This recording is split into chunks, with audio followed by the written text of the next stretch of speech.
Natapos na. Natapos na. Hindi po ito ang isa sa huling wika ng Panginoon sa krus, sapagkat sa katunayan ng sinabi ni Jesus ay naganap na. Natapos na. Ang mga salitang ito na may buntong hininga pa, ang tinitiyak kong sinasabi ng ating kapatid na si Tristan. Natapos na. Natapos na ang matagal na pag-aantay bilang diakono. Hindi ko alam kung sa kasaysayan ng diocese, siya na ang pinakamahabang diakono. Pinakamatangkad, tiyak ko. Natapos na ang kanyang thesis at academic requirements bilang pagsunod sa tagubilin ng rektor ng Holy Apostles Senior Seminary. Bagamat ako'y nasa Roma nitong mga nakalipas na araw, akin laging kinakamusta at laging sinasabi sa akin ni Reverend Tristan, hindi yata ho matatapos, hindi yata kakayanin. Sa katunayan nga ho, yung kama niya bumigay na. Nasira na dahil siguro ay ina-absorb na lahat ng stress at pag-aalala niya. Natapos na ang kanyang pagtitiis at paghihirap sa paghuhubog. Nasasabi din siguro ng kanyang mga kaanak, lalo na ng kanyang pamilya, ng kanyang nanay at mga kapatid, natapos na ang aming pagdarasal, pagnonobena, paglalakad siguro pa ng paluhod para sa kanyang ordinasyon. Natapos na sa wakas. Salamat sa Diyos. Kaya't binabati ka namin, Ginigilio na Tristan. Pasalubungan natin siya uli ng masigabong palakpak.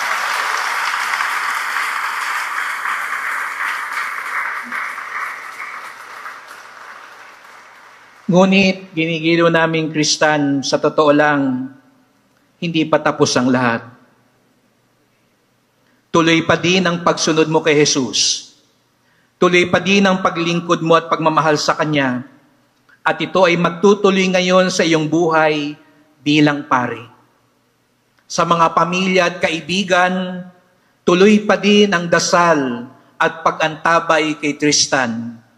Sa katunayan, mas dagdagan pa ninyo ngayon ang inyong dasal at pag-antabay. Tristan, pinili mo si Santa Teresita ng Batang Jesus bilang inspirasyon sa iyong thesis at pag-aaral. Natitiyak kong siya din ang iyong huwaran sa pagpapari. Hindi pari si Santa Teresita, bagamat gustong-gusto niya na sana'y maging pari siya. Sa katunayan, ay masama ang loob niya dahil hindi siya maaaring maging pari. Ngunit sa bandang huli, natagpuan niya ang pinakadiwa ng bawat bukasyon, ang maging pag-ibig. Natuklasan ni Santa Teresita sa puso ng simbahan, aking ina, ako'y magiging pag-ibig. Maging pag-ibig. Ito ang panawagan sa iyo, Tristan, at sa lahat ng mga pari, at sa lahat sa atin na sasabing mahal natin ang Panginoon. Hindi lamang na ikaw ay maging mahusay na predikador, batikang administrador, magaling na leader, mahusay magpatayo at magpaganda ng mga gusali, o magpatakbo ng mga programa sa parokya. Higit pa dyan, ikaw bilang pari ay maging pag-ibig sa simbahan. Sa mga kapatid mong pari at seminarista, maging pag-ibig ka. Sa mga laikot kabataan, maging pag-ibig ka. Sa mga dukha, maliliit at inaapi, maging pag-ibig ka. Aanin mo ang pagkapari kung walang wagas na pag-ibig sa puso mo. Kaya nga't ang tanong ni Jesus kay Simon Pedro sa Ebanghelyo ay, Simon, mahal mo ba ako? Tristan, tinatanong ka ngayon ng Panginoon, mahal mo ba ako? Sapagkat tanging ang pagmamahal na iyan ang kailangan mong dalhin sa iyong pagpapari. Ang pagmamahal na iyan ang magtuturo sa iyo maging pag-ibig.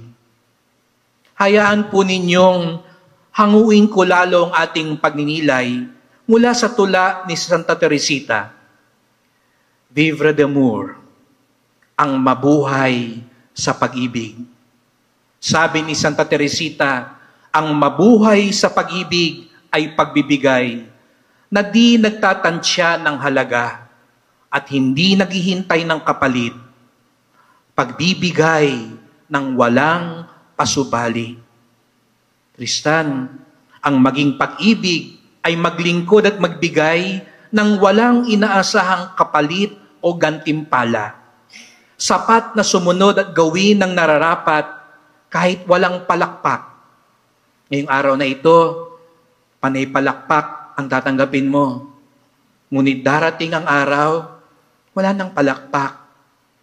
Ngunit hindi nangangahulugan, nahihinto ka sa iyong paglilingkod at pagbibigay. Sapat na sumunod at gawin ang nararapat kahit walang pakonsuelo o pasasalamat. Huwag mong ibatay ang paglilingkod mo sa sukli ng mundo. Huwag nawa na darating ang araw ay itatanong mo, naglingkod ako, ano naman ang sa akin? Naglingkod naman ako, anong dapat sa akin? Kapag nangyari iyon, lalabnaw at liliit ang pagkapari ni Kristo sa iyo. Pagpapatuloy pa ni Santa Teresita, sisidlang putik man ako, kayamanan ka ng puso ko, ang gantimpala ko'y ikaw, pag-asa ang natatanaw, ang pumanaw sa sarili ay mabuhay sa pag-ibig. Nabatid ni Santa Teresita na ang kabanalan ay hindi nasusukat sa panlabas, sa mga nakikitang gawa, kundi sa pag-ibig na nakatago sa araw-araw na katapatan sa Diyos. Ang pumanaw sa sarili ay mabuhay sa pag-ibig. Hindi ba't ganun po ang ipinakita ni Jesus? Ang kanyang pinakadakilang gawa ng pag-ibig, ang krus, ay ibinigay sa atin sa nakatagong anyo. Ang nakita natin sa krus ay isang taong hamak at sugatan. Ngunit nakatago pala dito ang dakila at nakaliligtas na pagmamahal ng Diyos. Sa Eucharistia, itinago din ni Kristo ang kabuuan ng kanyang sakripisyo sa ilalim ng mapagkumbabang anyo ng tinapay at alak. Ang pagkatago ni Kristo ay hindi kawalan. Ito ang lugar kung saan nagaganap ang pinakadakilang gawain ng Diyos. Tristan, tularan mo ang pagkatago ni Jesus sa krus at Eucharistia. Ang iyong mga nakatagong sakripisyo, kapag inialay ng may kapakumbabaan, ay magiging mga kayamanang grasya para sa simbahan. Ang mahalaga ay ang nakatago at nakalakip na pag-ibig sa iyong mga ginagawa. Kung mayroon mang nakatago sa iyong buhay, ito sana'y pag-ibig, gaya ni Santa Teresita. Kaya nga't lahat ng ginawa niya ay nagpapabanal. Ngunit Tristan, ang pagkatago ay maaari din maging panganib. Kung papaanong ang nakatagong sakripisyo ay nagpapabanal, ang nakatagong kasalanan ay tahimik na nakasusugat at nakakasira. Sa pagkapari, maaring tuksuhin kang dalhin ang iyong kalumbayan at pagkalito sa katahimikan. Ibaon ang kahinaan, magpakitang matatag kahit na ikaw ay nanghihina na. Maaari mong itago ang iyong saloobin at ipakita na maayos lang ang lahat. Matutokso kang gawin ng taliwas sa pagpapari, lalo na kung walang nakakakita o nakakaalam. Ngunit ang kasalanan at kahinaang itinatago ay hindi nananatiling maliit. Ito'y lalong lumalaki sa dilim.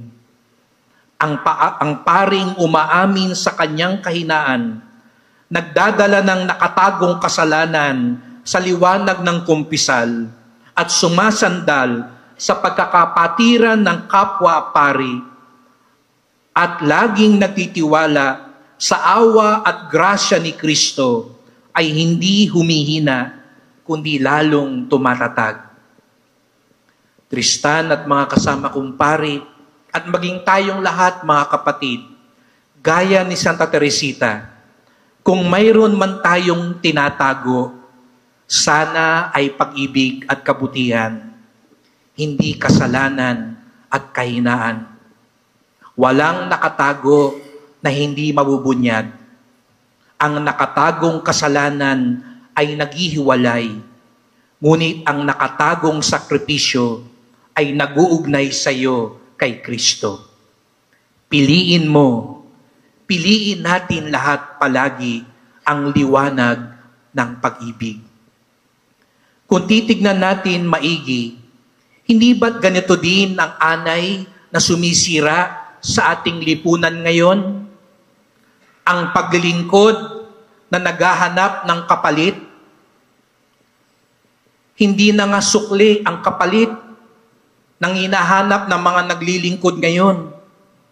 Kinukuha na ng mga kurakot ang karamihan at ang nakalulungkot at nakaririmarim, mumuna at tira ang napupunta sa taong bayan. Dahil sumagi sa kanilang isipan, naglingkod ako naman, ano naman ang para sa akin. Ito ang anay na sumisira sa lipunan. Ito din ang anay sa sisira sa simbahan. Kapag dumating ang panahon, akala natin ang paglilingkod natin ay nagbibigay sa atin ng karapatan humingi at tumanggap sa halip na magbigay. Tristan, tandaan mo, ang maging pag-ibig ay magbigay ng walang kapalit. Kaya sadlak na ang bayan natin ngayon. Yung mga nagsasabing umiibig sa bayan, naghahanap hindi na ng kapalit lang, kundi kinukuha na ang lahat mula sa bayan. Huwag gunawang mangyari ito sa ating simbahan, sa ating pamayanan. At dahil sa pag-iisip na yan, ang daming lihim at nakatagong kabuktutan at kalapastanganan tuloy ang ginagawa sa dilim. Wala nang nakatagong pag-ibig at pagbibigay. Ang nakatago na lang ay kasamaan at kasakiman. Mga kapatid, sa dapit hapon ng ating buhay, ang nakatago sa ating kalooban, ang ating iaharap at iaalay sa Diyos. Walang maitatago sa Diyos. Walang tatalo sa katarungan at kapangyarihan ng Diyos. Tandaan po natin ito. Kaya Tristan, maging pag-ibig ka sa simbahan. Ngayong araw ay tinatangi ka ni Kristo para sa isang buhay ng nakatagong pag-ibig. Hindi ba't ganon si Santa Teresita? Nakatago lang siya sa kumbento. Pero nalahad pa rin sa buong mundo, sa buong kasaysayan, ang nakatago niyang pag-ibig. Hayaan mo na ang nakatagong pag-ibig ni Kristo ang magbigay lakas at kagalakan sa iyo. Yakapin mo ang mga nakatagong sakripisyong nagpapabanal. Maging mapagbantay laban sa mga nakatagong kasalanan na sumisira. Isabuhay ang iyong pagkapari sa diwa ng krus at Eukaristiya, hindi lamang sa altar, kundi sa araw-araw na pag-aalay ng iyong buhay. Nawa, Tristan, mga kapatid kong pari, at tayong lahat nagsasabi na mahal natin si Jesus, katulad ni Santa Teresita, sa dapit hapon ng ating buhay, pagharap natin sa Diyos, masabi din natin na ibigay ko ng lahat, magaan akong tatakbo, salat man ako sa lahat, salat man ako sa lahat. Ang tangi kong yaman ay mabuhay sa pag-ibig. Amen.